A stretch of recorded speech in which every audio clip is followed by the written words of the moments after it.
اعوذ باللہ من الشیطان الرجیم بسم اللہ الرحمن الرحیم۔ ناظرین گرامی، ایک دفعہ پھر ہمارے اسلامک یوٹیوب چینل پر آپ سب کو خوش آمدید کہتے ہیں۔ ناظرین، ہمارے چینل پر تاریخ الاسلام کی مکمل ہسٹری انشاءاللہ تعالی ہم کوشش کرتے ہیں سارے پیغمبروں کی ہسٹری، سارے اسلام کی history step by step per day انشاءاللہ تعالی ہمارے چینل پر ایک ویڈیو اپلوڈ ہوگی۔ ہم کوشش کرتے ہیں کہ اسلام کی مکمل تاریخ کو آپ دوستوں کے ساتھ شیئر کریں۔ تو ناظرین، شروع کرتے ہیں تاریخ الاسلام کی پہلے حصے کو جو عرب کی تاریخ کے بارے میں ہے۔ ناظرین، عرب کی وجہ تسمیہ کے بارے میں دو بیانات ہیں۔ ایک یہ کہ عرب کے لفظی معنی فصیح اللسان اور زبان آور کے ہے، چونکہ عرب اپنی فصاحت اور زبان آوری کے مقابلے میں ساری دنیا کو ہیچ سمجھتے تھے، اس لیے اپنا نام فصیح اللسان اور دوسری قوموں کا عجم یعنی جولید بیان رکھا تھا۔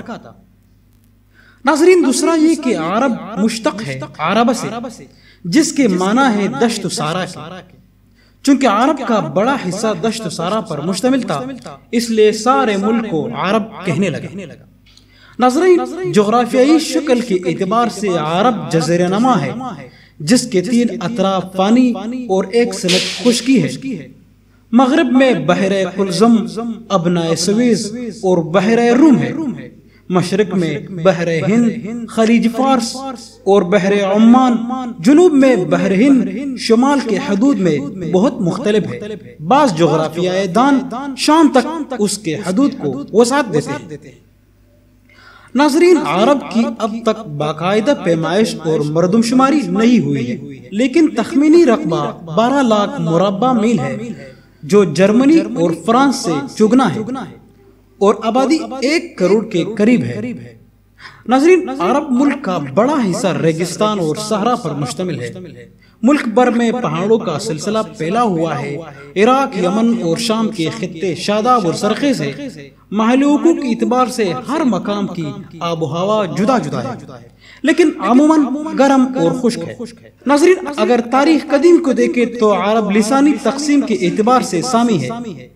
مورخین نے انہیں 3 طبقات پر تقسیم کیا ہے، جس کا نام ہے عرب بعیدہ، عرب عاربہ اور عرب مستعربہ۔ ناظرین، عرب بعیدہ وہ قدیم طبقہ ہے جو تاریخی دور سے ہزاروں سال پہلے مٹ چکا ہے۔ عاد و سمود کی قومیں اسی طبقہ سے تھے۔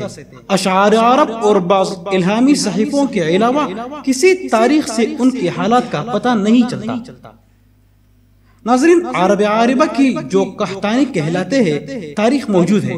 یہ لوگ یمن کے آس پاس آباد تھے، یہی لوگ عرب کے اصل باشندے ہیں، اور عرب کی قدیم تاریخ انہی سے وابستہ ہے۔ ناظرین، عرب میں ان کی بڑی بڑی اور ترقی یافتہ حکومتیں تھیں۔ ان کے عظیم الشان محلات کے کنڈرات اب تک عرب میں پائے جاتے ہیں، جو ان کی دنیاوی جاو جلال کے شاہد ہیں۔ ناظرین، تیسرا طبقہ عرب مستعربہ کا ہے۔ یہ حضرت اسماعیل علیہ السلام کی نسل سے ظاہر ہوا۔ ظہور اسلام کے وقت یہی 2 طبقے عرب میں تھے، اور اسلام کے ابتدائی تاریخ انہی سے وابستہ ہے۔ ناظرین، عرب کی دینی تاریخ کا آغاز حضرت ابراہیم علیہ السلام سے ہوتا ہے۔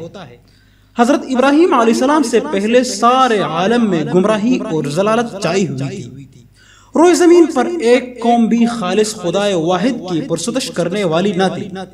انسانوں کو خدائی کا دعویٰ تھا۔ حضرت ابراہیم علیہ السلام کے وطن بابل میں نمرود اپنا مجسمہ پھجواتا تھا اور قوت کے زور سے اپنی خدائی منواتا تھا۔